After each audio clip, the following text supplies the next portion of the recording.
Hello students, Amit की पाठशाला में आप सभी का स्वागत है। हमारी आज की वीडियो में हम लोग एक्सरसाइज 3.1 का क्वेश्चन नंबर 6 सॉल्व करेंगे। तो आइए हम लोग अपने आज की वीडियो स्टार्ट करते हैं। क्वेश्चन नंबर 6 है, given the linear equation 2x + 3y - 8 = 0। मतलब हमें एक लीनियर इक्वेशन दी हुई है। Right another linear equation in two variables such that the geometrical representation of the pair so formed is intersecting lines। और हमें सेकेंड लीनियर इक्वेशन खुद से लिखनी है और हमें एक ऐसी लीनियर इक्वेशन लिखनी है कि अगर हम दोनों इक्वेशन का ज्योमेट्रिकल रिप्रेजेंटेशन करेंगे तो जो दोनों इक्वेशन की लाइन फॉर्म होंगी वो इंटरसेक्ट करेंगी। तो हम लोग जानते हैं कि दो लीनियर इक्वेशन की लाइंस तभी इंटरसेक्ट करती हैं ग्राफ में जब वो इस कंडीशन को सेटिस्फाई करती हैं, और वो कंडीशन है a1/a2 is not equal to b1/b2। तो जो लीनियर इक्वेशन हमें दी हुई है वो है 2x + 3y - 8 = 0। और इस लीनियर इक्वेशन को a1x + b1y + c1 = 0 से कंपेयर करने के बाद हम लोग कह सकते हैं कि a1 = 2, b1 = 3 एंड c1 = -8। हम इसका रीज़न लिख लेते हैं। From equation 2x + 3y - 8 = 0 and by comparing the linear equation with a1x + b1y + c1 = 0। अब क्योंकि जो सेकेंड लीनियर इक्वेशन होगी उसने इस कंडीशन को सेटिस्फाई करना है कि a1/a2 is not equal to b1/b2, तो इसलिए हम a2 की वैल्यू 3 लेंगे। a2 मतलब हमारे सेकेंड लीनियर इक्वेशन के x का कोफिशिएंट। तो a1/a2 ये है हमारा 2/3। हम देख सकते हैं a1 = 2 एंड a2 = 3।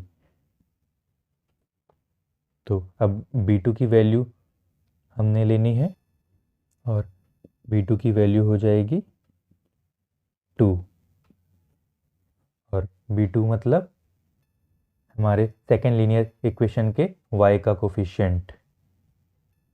हम इसे लिख लेते हैं b1/b2 = 3/2। सिमिलरली हम c2 की वैल्यू भी 1 ले लेते हैं, और c2 मतलब हमारे इक्वेशन का कांस्टेंट, और c1/c2 इसकी वैल्यू होगी -8/1 बिकॉज c1 = -8 एंड c2 = 1। तो a2 b2 एंड c2 की वैल्यू को अगर हम ax + by + c = 0 में पुट करेंगे तो हमारी इक्वेशन बनेगी 3x + 2y + 1 = 0। यह है हमारी सेकेंड लीनियर इक्वेशन। और हम लोग देख सकते हैं कि a1/a2 is not equal to b1/b2। और हम जानते हैं कि जब भी ऐसा केस आता है तो जो हमारी लाइंस हैं वो एक पॉइंट पे आके इंटरसेक्ट करती हैं। तो ये हो जाएगा हमारे इस क्वेश्चन का आंसर। सेकंड पार्ट है पैरेलल लाइंस। मतलब हमें एक ऐसी लीनियर इक्वेशन लिखनी है कि अगर हम दोनों इक्वेशन का ज्योमेट्रिकल रिप्रेजेंटेशन करेंगे या हम कह सकते हैं कि अगर हम ग्राफ में दोनों लीनियर इक्वेशन की लाइन ड्रॉ करेंगे तो हमारी दोनों लाइन एक दूसरे से पैरेलल होंगी। तो हम लोग जानते हैं कि दो लीनियर इक्वेशन की लाइंस पैरेलल तभी होती हैं जब वो इस कंडीशन को सेटिस्फाई करती हैं, और वो कंडीशन है a1/a2 is equal to b1/b2 is not equal to c1/c2। तो जो लीनियर इक्वेशन हमें दी हुई है या जो हमारी फर्स्ट लीनियर इक्वेशन है उससे हम कह सकते हैं कि a1 is equal to 2, b1 is equal to 3 and c1 is equal to -8। हम इसका रीज़न लिख लेते हैं। By comparing 2x plus 3y minus 8 is equal to 0 with a1x plus b1y plus c1 is equal to 0। तो हम a2 की value 4 ले लेते हैं। a2 मतलब हमारे सेकेंड लीनियर इक्वेशन के x का कोफिशिएंट, और हम देख सकते हैं कि a1/a2 इज इक्वल टू 2/4, या हम कह सकते हैं 1/2। अब हम लोग b2 की वैल्यू लेंगे, और क्योंकि a1/a2 ने b1/b2 के इक्वल होना है तो इसलिए हम कह सकते हैं कि a1/a2 1/2 है तो b1/b2 भी 1/2 होना चाहिए, और b1 की वैल्यू 3 है तो b2 की वैल्यू इसलिए यहाँ पे 6 होगी, क्योंकि इसी का लास्ट फॉर्म 1/2 होता है, तो b2 की वैल्यू हो जाएगी 6। अब हमने c2 की वैल्यू लेनी है, तो c2 की वैल्यू कुछ भी हो सकती है, सिर्फ हमारा रेशियो 1/2 नहीं बनना चाहिए, because b1/b2 is not equal to c1/c2। तो c1 की वैल्यू -8 है तो c2 की वैल्यू हम ले लेंगे 9, तो c2 इज़ इक्वल टू 9। तो हम लोग देख सकते हैं कि 1/2 is equal to 1/2 is not equal to -8/9, या हम कह सकते हैं कि a1/a2 is equal to b1/b2 is not equal to c1/c2। तो अगर हम a2, b2 और c2 की वैल्यू को ax plus by plus c is equal to 0 में पुट करेंगे तो हमारी इक्वेशन बनेगी 4x plus 6x plus 9 is equal to 0।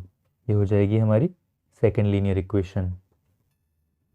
तो क्योंकि हमारी दोनों इक्वेशन को कंपेयर करने के बाद हम देख सकते हैं कि a1/a2 is equal to b1/b2 is not equal to c1/c2, इसलिए हमारी लाइन पैरेलल्स होंगी।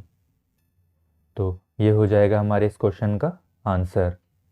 नेक्स्ट पार्ट है कोइंसिडेंट लाइंस, मतलब हमें एक ऐसी लीनियर इक्वेशन लिखनी है कि अगर हम दोनों लीनियर इक्वेशन का ज्योमेट्रिकल रिप्रेजेंटेशन करेंगे, या हम ये कहें कि अगर ग्राफ में हम दोनों लीनियर इक्वेशन की लाइन ड्रॉ करेंगे तो हमारी लाइन कोइंसिडेंट होंगी, या हम कह सकते हैं कि हमारे सेकेंड इक्वेशन की लाइन हमारे फर्स्ट इक्वेशन को कोइंसाइड करेगी। तो हम लोग जानते हैं कि दो लीनियर इक्वेशन की लाइंस कोइंसाइड तभी करती हैं ग्राफ में जब वो इस कंडीशन को सेटिस्फाई करती हैं, और वो कंडीशन है a1/a2 is equal to b1/b2 is equal to c1/c2। तो अगर हम अपने इस लीनियर इक्वेशन को a1x plus b1y plus c1 is equal to 0 से कंपेयर करें तो हम कह सकते हैं कि a1 is equal to 2, b1 is equal to 3 and c1 is equal to -8। हम इसका रीज़न लिख लेते हैं। by comparing 2x plus 3y minus 8 is equal to 0 with a1x plus b1y plus c1 is equal to 0। अब हम a2 की value लेंगे, तो हम a2 की वैल्यू 4 ले लेते हैं, और a2 मतलब हमारे सेकेंड लीनियर इक्वेशन के x का कोफिशिएंट, और हम देख सकते हैं कि a1 upon a2 is equal to 2/4, या हम कह सकते हैं a1 upon a2 is equal to 1/2। तो क्योंकि a1 अपॉन a2 की वैल्यू 1/2 है, इसलिए b1 अपॉन b2 और c1 अपॉन c2 की वैल्यू, या हम कैसे ये कह सकते हैं कि उनका रेशियो भी 1/2 आना चाहिए, क्योंकि a1 upon a2 is equal to b1 upon b2 is equal to c1 upon c2। तो हमारे b1 की वैल्यू है 3, तो b2 की वैल्यू होगी 6, क्योंकि 1/2 रेशियो तभी फॉर्म होगा, तो b2 हो जाएगा 6। Similarly c2 will be -16, because -8 upon -16 is equal to 1/2। तो हम लोग देख सकते हैं कि a1 upon a2 is equal to b1 upon b2 is equal to c1 upon c2, और a2 b2 एंड c2 की वैल्यू को अगर हम ax plus by plus c equal to 0 में पुट करेंगे, तो हमारी इक्वेशन बनेगी 4x plus 6y minus 16 is equal to 0, और यही होगी हमारी सेकेंड लीनियर इक्वेशन। तो क्योंकि हमारी ये लीनियर इक्वेशन हमारे इस कंडीशन को, यानी कि a1 upon a2 is equal to b1 upon b2 is equal to c1 upon c2 को सेटिस्फाई कर रही है, इसलिए हम कह सकते हैं कि हमारी दोनों इक्वेशन की लाइंस कोइंसाइड करेंगी। तो ये हो जाएगा हमारे इस क्वेश्चन का आंसर। तो this was all about today's video. I hope कि मेरे इस वीडियो से आपको एक्सरसाइज 3.1 का क्वेश्चन नंबर 6 समझ में आया होगा, और यदि अब भी आपको कोई डाउट हो तो नीचे कमेंट बॉक्स में कमेंट कीजिएगा, मैं आपका डाउट क्लियर करने की पूरी कोशिश करूँगा। और वीडियो कैसे लगी यह भी कमेंट करके बताइएगा, और यदि वीडियो पसंद आई हो तो प्लीज़ वीडियो को लाइक कीजिएगा, चैनल को सब्सक्राइब कीजिएगा, और वीडियो को ज़्यादा से ज़्यादा शेयर कीजिएगा। Thank you for watching. तो मिलते हैं अगली वीडियो में नेक्स्ट क्वेश्चन के साथ। तब तक के लिए bye, take care and keep practising.